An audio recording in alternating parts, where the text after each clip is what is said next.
Hello and welcome to Salt Lamp Gaming. Minus the salt lamp today, unfortunately. It's had a bit of an accident and is out of action for a while. Hopefully I'll make an appearance again soon, but for now, I'm salt lampless, so I guess my channel's just called Gaming today. But yeah, anyway, welcome. I'm going to be doing a unboxing of Next War Poland 2nd edition from GMT Games that's literally just arrived. It's a beautiful day here in Cardiff. Wonderful time to explore the end of the Western world as we know it. So the Next War series, for those of you who don't know, are really highly detailed looks at potential modern conflicts with certain flashpoints around the world. So there's Next War Korea, Next War Taiwan, Next War India, Pakistan, Next War Poland, and Next War Vietnam, and they are working currently on Next War Iran. So the game design is by Mitchell Land. The system was initially designed by Gene Billingsley, and I believe this is based off of two games that came out in the 90s called Flashpoint Korea and Flashpoint Golan, I think. Don't quote me on it. So this originally came out in 2017, and there's been quite a lot of reworks done to this. I didn't play the first edition because I only actually recently got into Next War because it's a very intimidating game system. It's quite a massive game system, which we'll see shortly, hence why I've got my coffee, because I think this is going to be quite a long video, so bear with me. Yeah, it's quite an intense, quite involved game system, which I didn't think would have very good solo playability, but I picked up Next War Vietnam a few months ago, and I absolutely love it. And whilst it is complicated, I think it's one of those things which people make out to be more complex than it actually is, and when I'll get into that as we look through the rules later. I'm not saying it's a simple system or an easy system to learn, but I think it might be a bit overemphasized how difficult this is to learn. But that's just from my point of view. I'm not saying I'm a genius or anything, but like I said, I think I'm willing to put the work in to learn this system because I am really interested in modern conflict, especially potential modern conflict. And even more so, obviously, this game centers on a Russian invasion of Poland and the Baltics, and we all know what's going on at the moment, and I think a lot of people are ready for that. I personally don't think that will happen, but, and I'm not saying that this will make me an expert if it does happen, but I think it'd be really interesting to explore the potential of that conflict. So yeah, as I said, this game,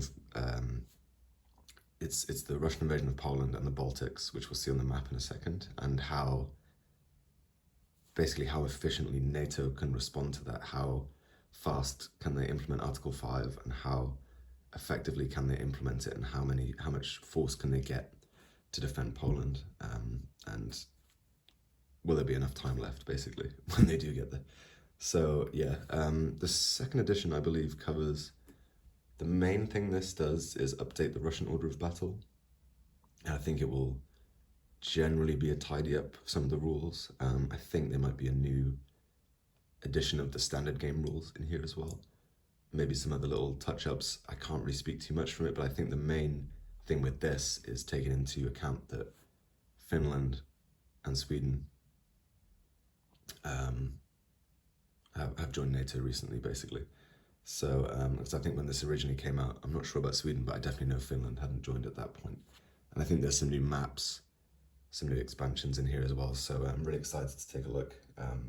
I've only played Vietnam, which I absolutely love. It's such an interesting situation. The Chinese invasion of Vietnam and America helping Vietnam. I just love that idea for a board game. You know, it's very cool. Again, like I said, I'm not convinced this will happen anytime soon, but I do know that these games are actually used by the Ministry of Defense and things like that.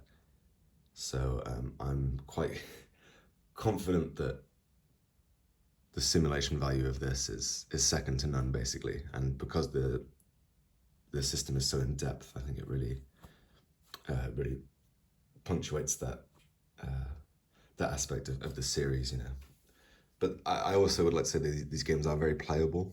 I think there's a really good level of complexity and playability in here. So without further ado, let's have a look. I took the Took the cellophane off already. I think this might be quite challenging to film because there's a lot of stuff in here and I've got quite limited space. So this is the game-specific rulebook and the scenarios. So there's 2 rulebooks basically in this series.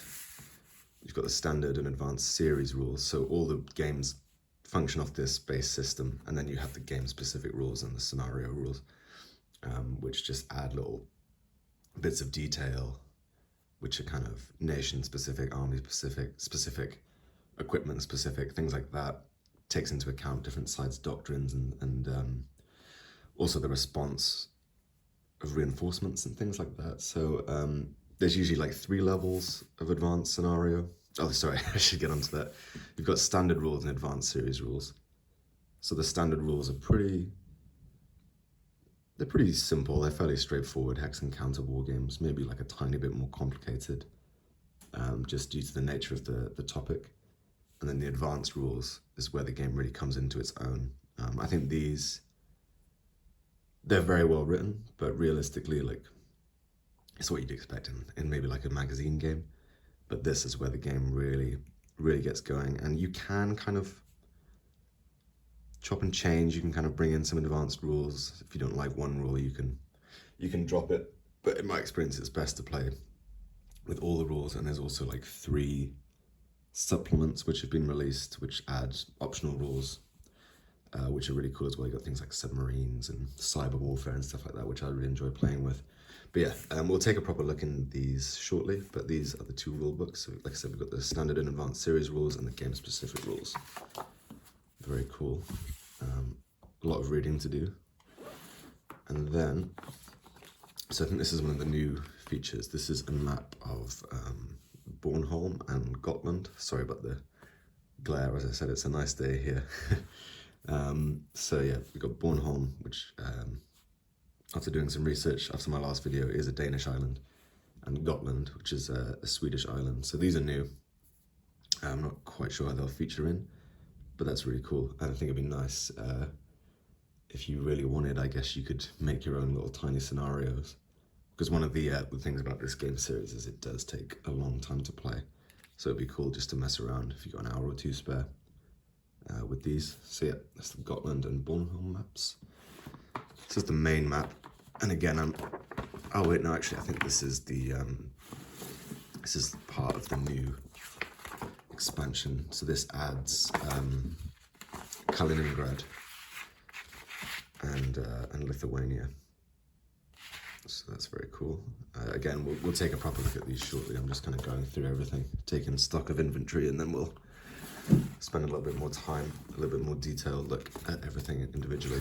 So this is, I always forget actually, I believe this is the strategic map. I think that's what they call it. I'm sure it'll say on there. So this is kind of like an area movement coastal map of the Baltics. So got Belarus, Lithuania, Latvia, Kaliningrad, Poland here, Gotland there, I talked about earlier. Got Finland at the top there. Again, apologies, this is a bit of a logistical nightmare, and this is kind of where you track air defense, radar, submarine threat, advanced warning systems, and this is where you base all your air force and things like that. The North Sea here. Usually these games will be an invasion, usually by China or Russia, and how well the West can respond essentially. And there's usually 3 levels of that in the advanced scenarios, detailing how prepared each side is. And this is the main map here. I don't think this is all of Poland. My Polish geography isn't the best. Let's have a look. Really nice map though. Very cool. So we've got Kaliningrad up here. So they're all going to come from, I don't want to say that's north before I verified that. I'm assuming it is. And then we've got various cities. Got Warsaw down here, lots of cities. This is very different, obviously, to the Vietnam map. A lot more open space, a lot more roads, a lot more forest.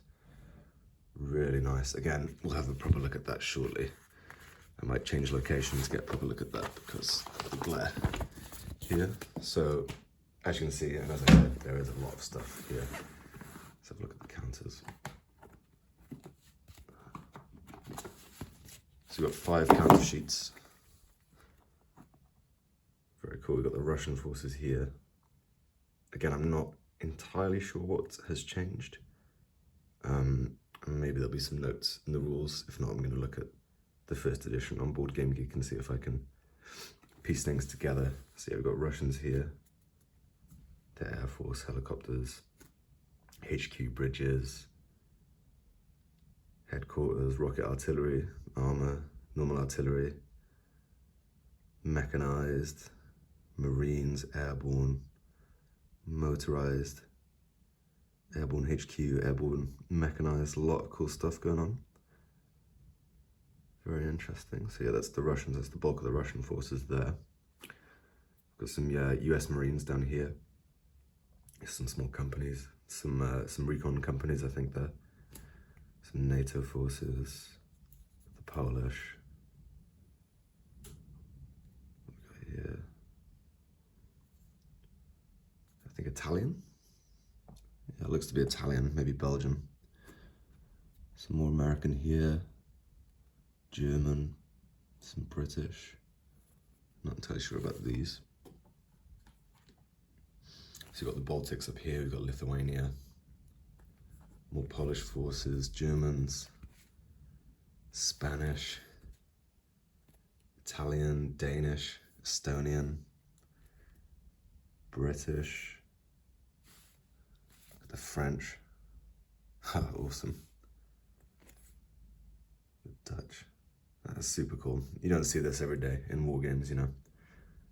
Basically got the entirety of NATO responding. I'm not entirely sure if they will get a chance to appear, but it's very cool so far. I know it says the names of the jets and the planes on here. I'm not really an Air Force person, but they look awesome. Special forces, some ships, supply depots. So where you track all your victory points and your air defense systems. Some more Russians here, like SAM rockets, helicopters, special forces. Got the Belarusian troops here. I think it's Belarusian. They're from Belarus. I'm not sure if you call them Belarusian or not, but either way, there they are. Got bombers, fighters. Very cool. Got Marines, US Army, airborne, more fighter jets, close ground support, things like that. Got the wild weasels. I always thought that was a made-up thing. It sounds so silly. More wild weasels there. So they're basically anti-radar equipped missiles or ships. So it'd be really interesting to see actually how the, because I don't think Russia has a particularly huge navy compared to that of NATO and particularly Britain and America. But I'm really interested to see what the logistical nightmare of this will be, because one of the things I love about these games, I think I've said it earlier in the video, is getting from point A to point B is really in depth, and it's not just as simple as move your troops onto the map. You've got to do a lot of work to actually get everyone into a good position. So that's actually why I think these work really well solo. I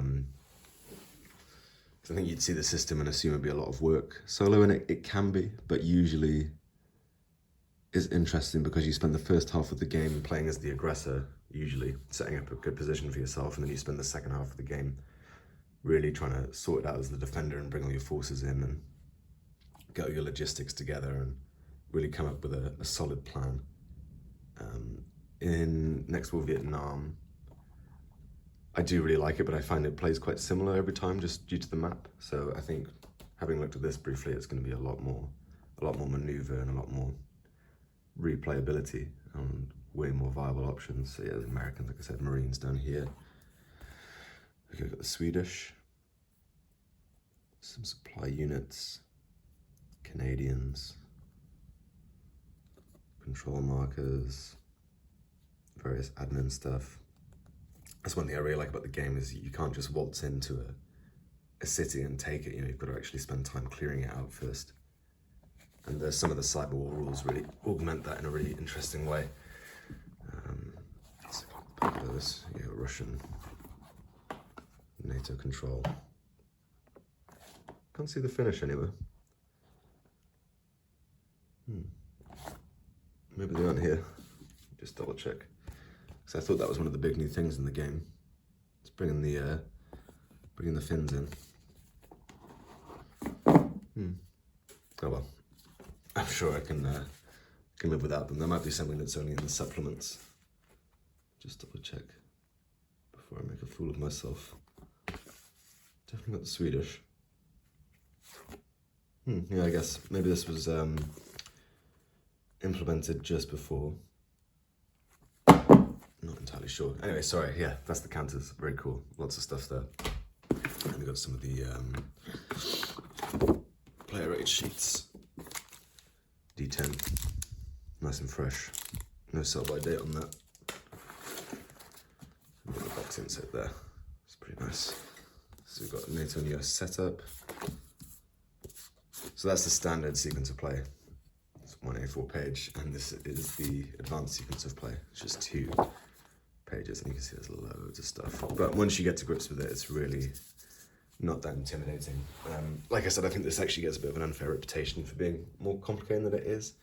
I just think there's a lot of systems to learn. They're not necessarily complicated rules, and for the most part, they're really well written, and they work well together. It's just lots to remember, and lots of modifiers and things like that. So we've got the terrain chart there, CRT, standard and advanced game tables, so contested sea movement, loss of air bases, airfields, reconstitution, replacement, mine clearing, bridge repair, HQ construction, paradrop, clearing operations, loads of stuff. Air defense, well, these are the standard game air defense tables.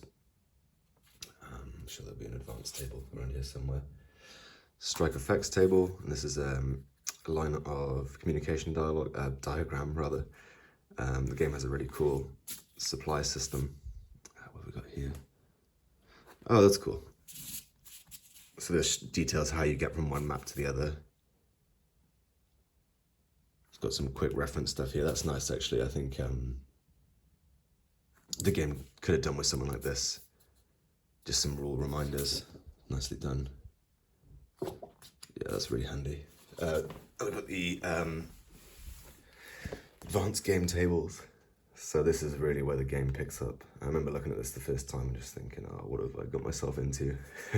But it just gives you a taste of what you can expect. You've got outer supply effects, supply ranges, light infantry infiltration, isolated effects, special forces survival, Article 5 entry die roll modifiers. Very interesting. Special forces CRT. Got the detection table, advanced air defense table, advanced strike table, advanced air combat table, and you can see there's tons of modifiers and things you need to take into account and how to read the results.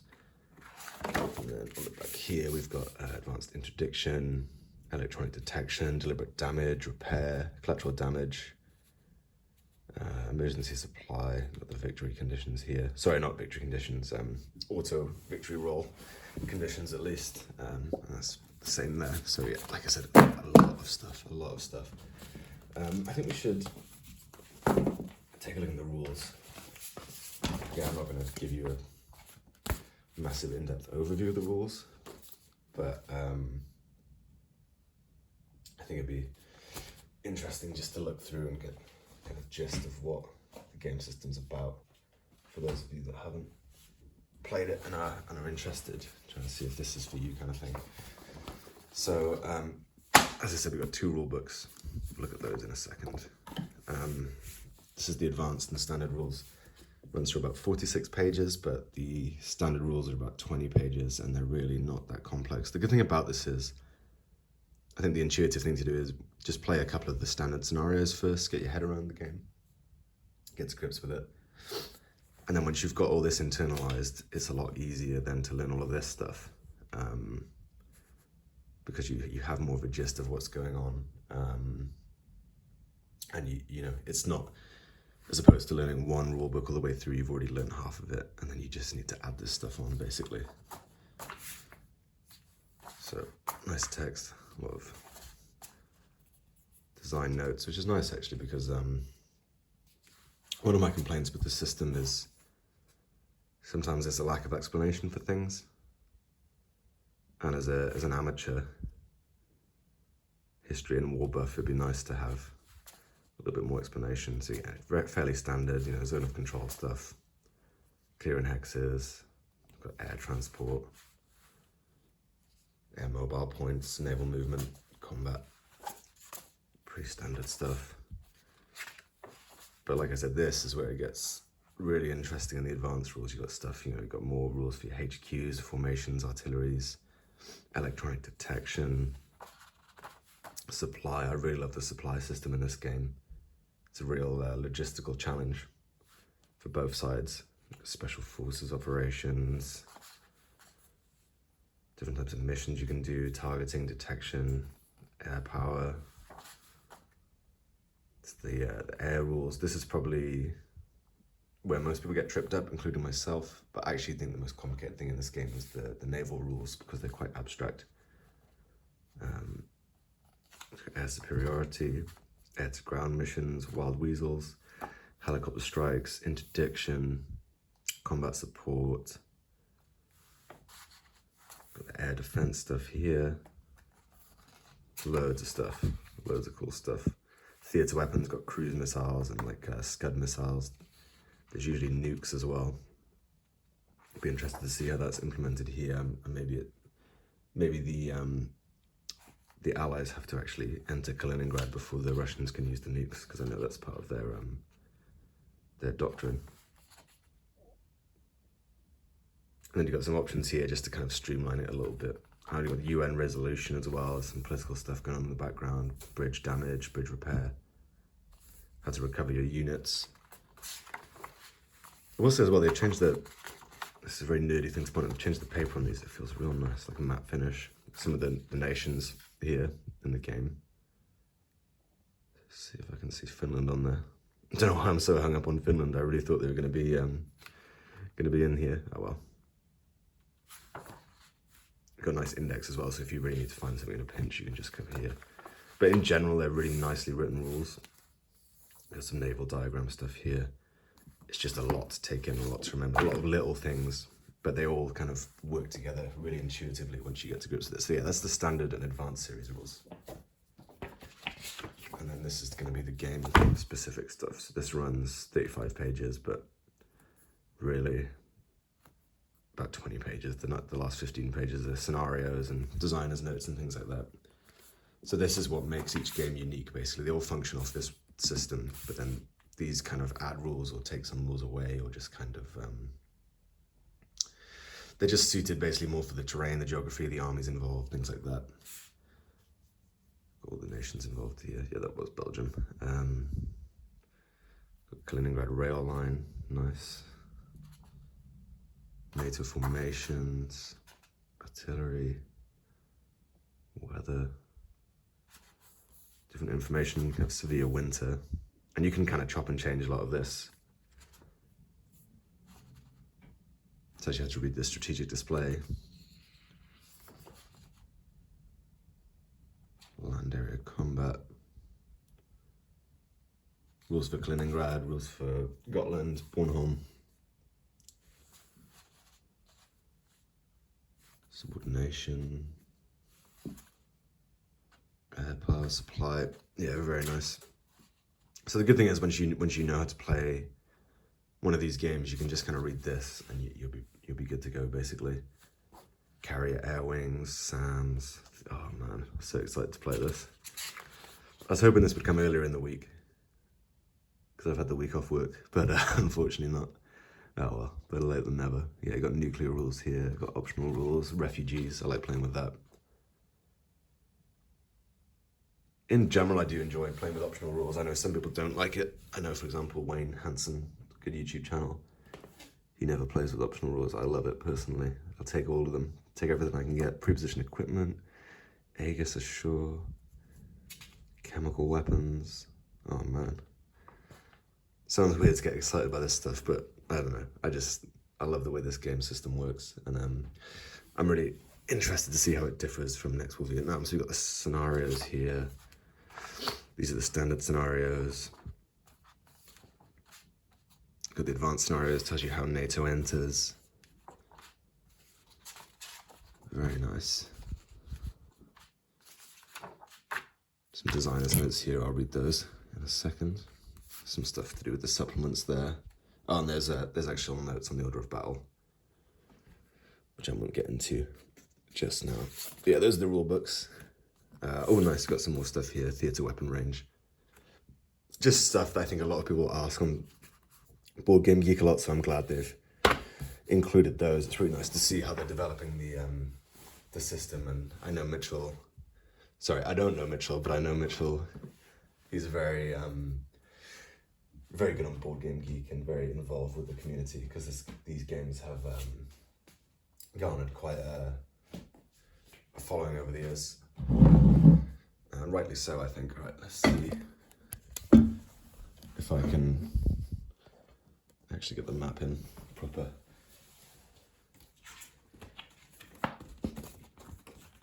So yeah, you probably realise these games will require quite a lot of space.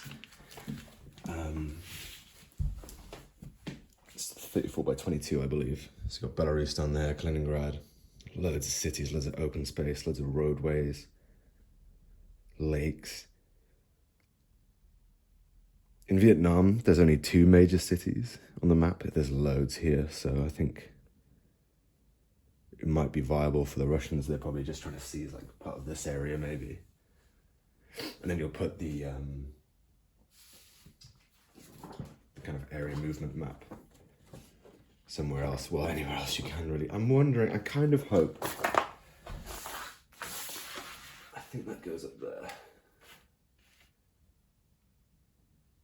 Could be wrong. I kind of hope that I don't need this, because it might be a bit awkward for me to actually use, but it's a nice addition. Basically, this just kind of flashes out the north of the map here, I believe. Yeah, you got Vilnius in Lithuania, and Kaliningrad here. But again, I don't know if that's something you have to do. I know this wasn't in the first edition. Kind of hoping not. We took a brief look at this earlier again. That's the Gotland and Bornholm map, so loads of stuff. And then, like I said, this is the, what do you call it, the strategic display. Again, it's 34 by 22. I've somehow managed to spill something on it already, which is quite typical of me. So lots of cool stuff going on here. Weather track. You have to look into the rules, see how it works exactly, but yeah, basically the Russians are going to try and grab as much of this as possible, and then NATO and their allies are going to have to scramble to get it sorted. So you play these simultaneously, and this is where the naval stuff happens, and it works a little bit differently because it's area movement, but yeah, they work very well together. This seems to be more land-based than Vietnam, but yeah, there's a good look at what's going on the map. Apologies if this was a bit scatterbrained. Like I said, it's just a very complicated game and a lot to take in. But yeah, that's a look at the second edition. Again, I can't speak too much as to what the main differences are in terms of rules and things like that yet, but it just seems to be a general tidy up of the rule book, add in some nice player aids, changing the order of battle up a little bit, and obviously adding those nice little supplementary maps. So I'm really excited to get going with this one. Maybe it'll play a little bit quicker than Vietnam, I'm not sure exactly. That one took like 2 weeks to finish. But I don't mind if this takes that long as well, because I generally just really enjoy the system, and I'm super excited to get to dive into this one. I'd just like to say as well, quickly that I've passed 300 subscribers recently, which I'm very grateful for. So thank you everyone who's been checking out my content, subscribing, commenting. It's been going really well, and I'm just very, very grateful to everyone for watching and supporting me. It's very nice. It's very nice to be part of the community. So hope you enjoyed. Let me know if you're planning on picking this game up, or if you can answer maybe some of the more pressing questions about what exactly has changed. Then yeah, let me know in the comments. Cheers, guys.